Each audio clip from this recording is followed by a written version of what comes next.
Bismillahirrahmanirrahim. Assalamualaikum warahmatullahi wabarakatuh. Waalaikumsalam warahmatullahi wabarakatuh. Apa kabar anak-anak? Baik. Baiklah, sebelum kita memulai pelajaran hari ini, sebaiknya kita berdoa terlebih dahulu. Berdoa mulai.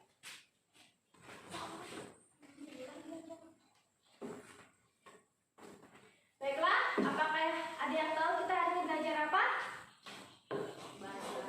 Belum ada yang tahu ya. Hari ini kita belajar tentang perjuangan bangsa Indonesia melawan penjajah. Baiklah, di sini Ibu akan membacakan materi, kalian dengarkan ya. Nanti Ibu akan bertanya beberapa soal kepada kalian. Yang pertama yaitu kedatangan bangsa Barat ke Indonesia. Bangsa Eropa yang pertama kali tiba Indonesia adalah Portugal. Pada tahun 1512 di bawah pimpinan De Abreu tiba di daerah Ternate. Ia berhasil menguasai perdagangan di Maluku. Mereka memiliki tujuan yang sama, yakni ingin menguasai rempah-rempah. Sementara Spanyol tiba di Maluku pada tahun 1512 dan diterima baik oleh masyarakat Maluku. Portugis menganggap Spanyol telah melanggar perjanjian Tordesillas pada tanggal 7 Juni 1494 tentang pembagian wilayah pelayaran, sehingga diadakan perjanjian di kota Saragossa yang berisi tentang pembagian wilayah kekuasaan Portugis di Maluku dan Spanyol di Filipina. Demikian juga dengan bangsa Inggris yang sampai di Aceh pada tahun 1591 di bawah pimpinan James Lancaster. Kemudian pada tahun 1604 Inggris di bawah pimpinan Sir Henry Middleton berhasil mencapai Ternate, Tidore, Ambon dan Banda. Namun mereka mendapatkan perlawanan yang cukup kuat oleh VOC. Dalam sejarah kemerdekaan Indonesia, tercatat Belanda mendirikan Frigate Oost-Indisch-Compagnie atau disingkat dengan VOC, yaitu Kongsi Dagang Hindia dan Belanda yang memiliki hak istimewa di Indonesia. Dalam urusan perdagangan, mereka berhasil memonopoli perdagangan di Indonesia, melakukan penindasan sampai pemerasan kepada rakyat, walau di tengah jalan VOC. Dibubarkan kolonialisme Belanda tak terhenti begitu saja. Mereka mendirikan pemerintahan Hindia Belanda yang membuat bangsa ini semakin sengsara. Karena sistem tanam paksa dan membangun fasilitas jalan di beberapa wilayah di Pulau Jawa, semakin hari tokoh-tokoh bangsa tak terhenti menyuarakan kemerdekaan. Mereka terus menggalang kekuatan untuk melawan dan berjuang hingga banyak yang gugur di medan perang, hingga akhirnya Belanda berhenti menguasai Indonesia selama 350 tahun, melakukan penjajahan.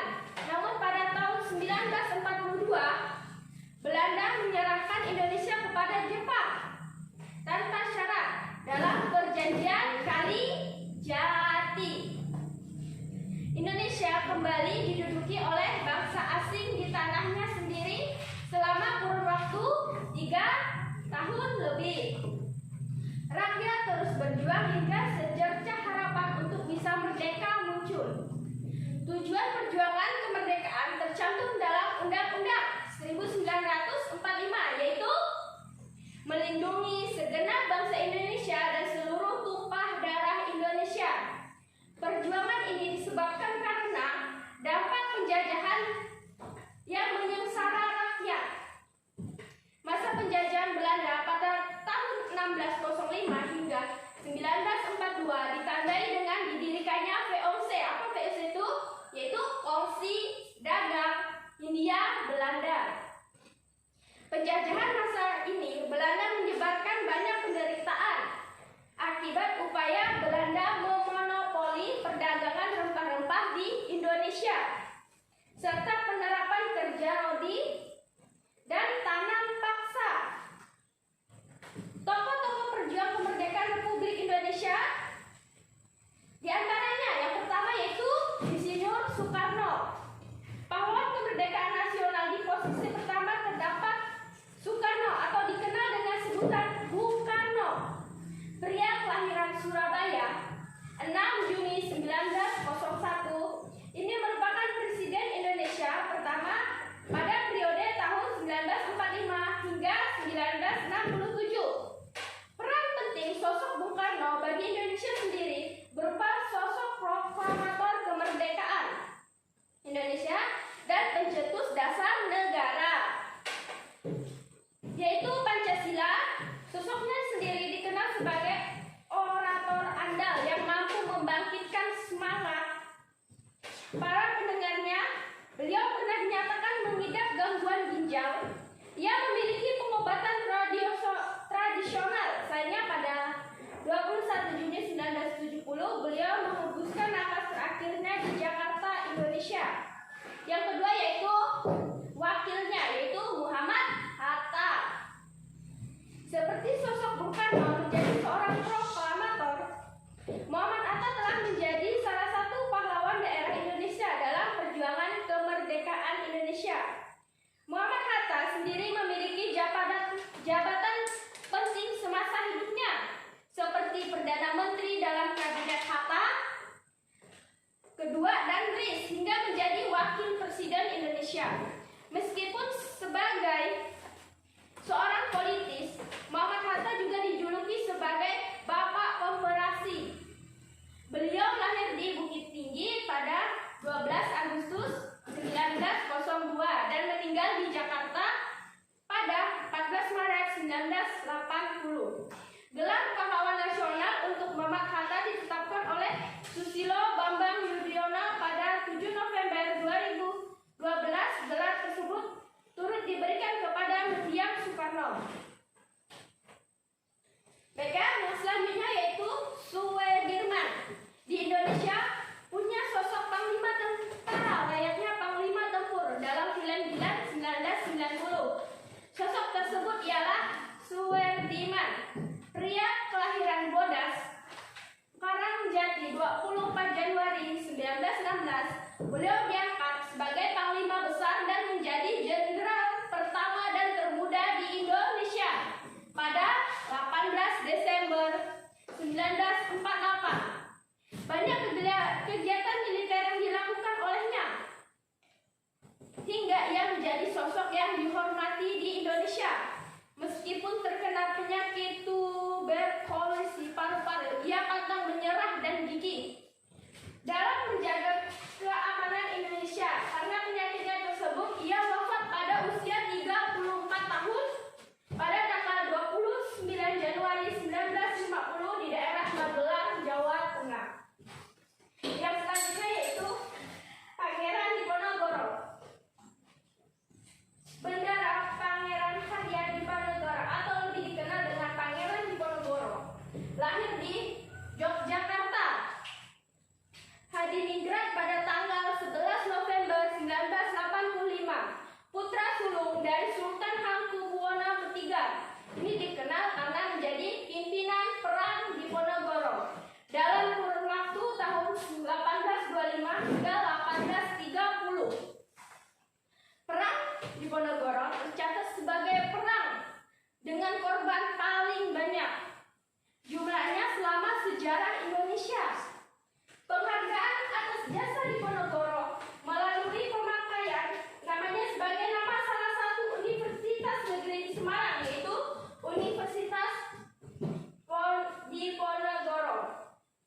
Pangeran Diponegoro wafat pada 8 Januari 1985 di daerah Makassar, Sulawesi Selatan. Pada masa pemerintahannya, Presiden Soekarno pernah menyelenggarakan haul nasional memperingati 100 tahun wafatnya Pangeran Diponegoro.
saja. Ia meninggal saat pengasingan di Lotak 6 November 1864. Kini namanya pun dikenal sebagai pahlawan dan diangkat sebagai pahlawan nasional Indonesia sejak tanggal 6 November 1973.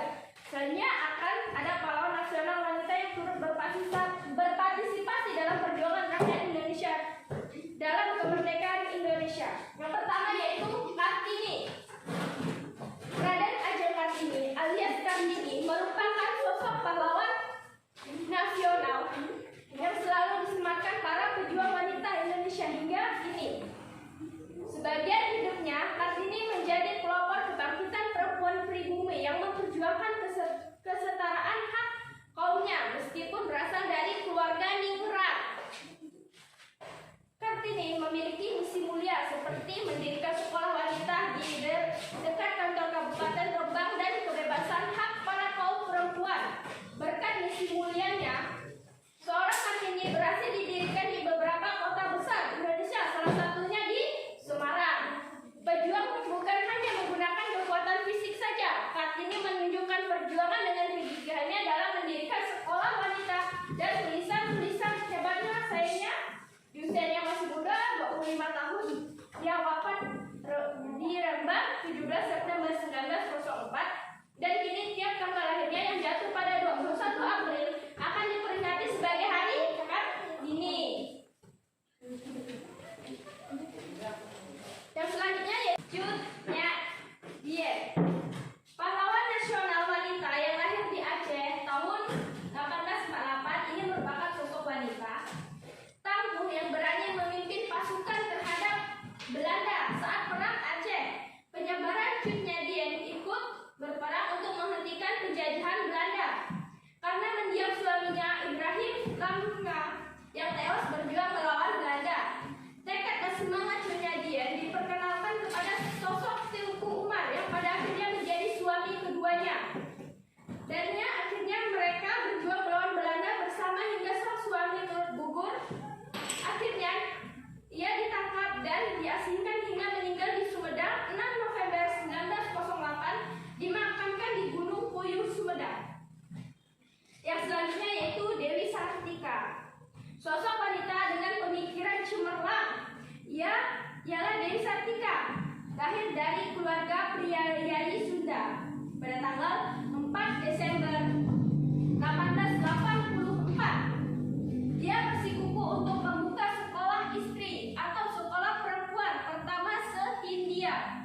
Belanda semangat Dewi Sartika dibuktikan dengan para perempuan lulusan sekolahnya yang memiliki kesamaan dan kemampuan perempuan dengan laki-laki. Berkat jasanya dalam bidang pendidikan, Dewi Sartika mendapatkan bintang jasa oleh pemerintahan Hindia Belanda dan pada 1 Desember 1966 ia diakui sebagai pahlawan nasional. Sayangnya ia meninggal pada 11 September 1947 saat Perang Kemerdekaan. Yang selanjutnya yaitu Martha Christina Tijahahu, pahlawan nasional wanita berikutnya ialah Martha yang lahir di Maluku 4 Januari 1800. Ia dikenal sebagai wanita gagah berani yang turut mengangkat senjata untuk melawan penjajah Belanda.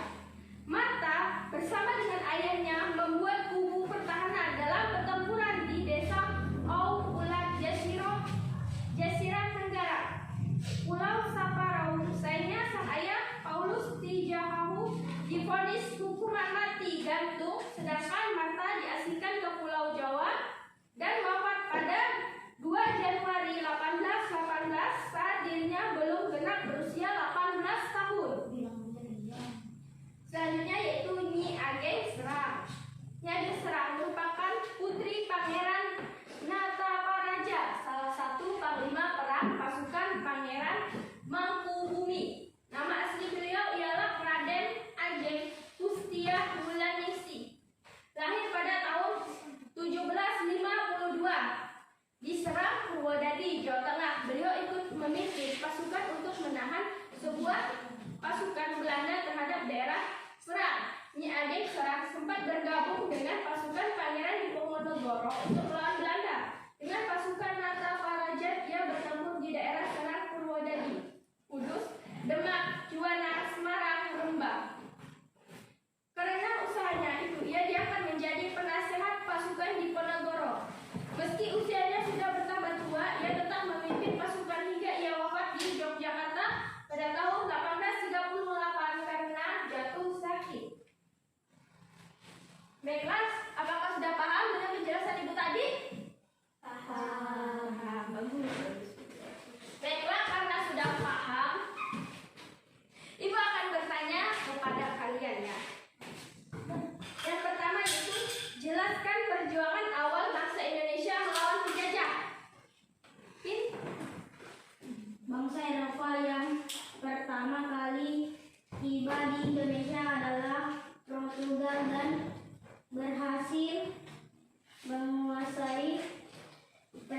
silakan. Tercantum dalam pembukaan Undang-Undang Dasar 1945 yaitu melindungi segenap bangsa Indonesia dan seluruh tumpah darah Indonesia. Perjuangan ini disebabkan karena dampak penjajahan yang menyesatkan rakyat masa penjajahan Belanda dari tahun 1605 hingga 1940 ditandai dengan didirikannya VOC ya.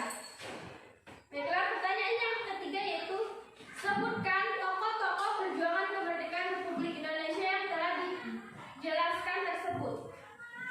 Baik, dari lagi ya. Soekarno, Muhammad Hatta, Sudirman, Pangeran Diponegoro, Imam Bonjol, Kartini, Sutnyadian, Dewi Sartika, Martua Kristina. Ya, betul. Nah, pintar dari kita. Baiklah, pertanyaan yang keempat siapa yang mau nanya? Dijawab. Sebutkan dan jelaskan tokoh-tokoh wanita pejuang kemerdekaan Republik Indonesia. Baik, Dwi, silakan. Kartini, Raden Ajeng Kartini merupakan sosok pahlawan nasional yang selalu disemangatkan, bagi para pejuang wanita Indonesia. Hingga kini, Kartini menjadi pelopor kebangkitan perempuan pribumi yang memperjuangkan kesatria hak kaum-kaumnya. Betul. Selanjutnya siapa? Yang kedua apa? Siapa lagi? Pahlawan nasional wanita lahir di Aceh 1848 ini merupakan sosok wanita tangguh yang berani memimpin pasukan berhadap Belanda saat perang Aceh. Betul. Yang selanjutnya yang ketiga Dewi Sartika. Dewi Sartika. Sosokannya cemerlang ya, dari keluarga priai Sunda pada tanggal 4 Desember 1884. Selanjutnya Martia Kristina Lijahua.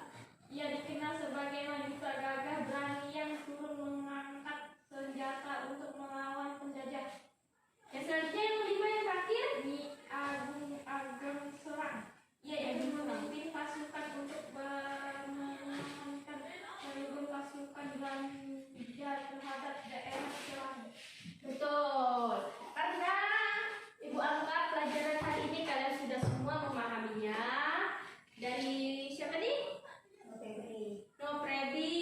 Bagus. Dia betul juga ya jawabnya. Ini dari Sisilawati. Yang ini Prasetyo. Karena kalian semuanya sudah paham, mungkin hanya sekian yang bisa Ibu sampaikan.